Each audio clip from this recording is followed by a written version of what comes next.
Warning: this video contains flashing indicators and loud sounds that may be irritating or could trigger a seizure. If you have photosensitive or startle-induced epilepsy, I strongly recommend that you stop watching.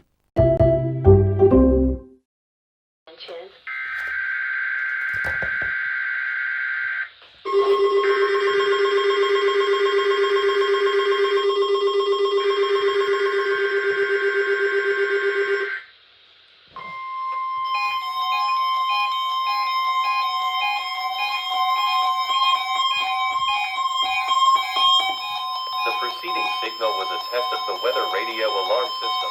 During particularly dangerous situations, specially built receivers will be automatically activated to warn of the impending hazard. Tests of the system are normally activated by the operator of this radio network. Required weekly tests are normally sent each Wednesday at noon, with the required monthly tests sent on the first Wednesday of the month. This concludes this test of the weather radio alarm system.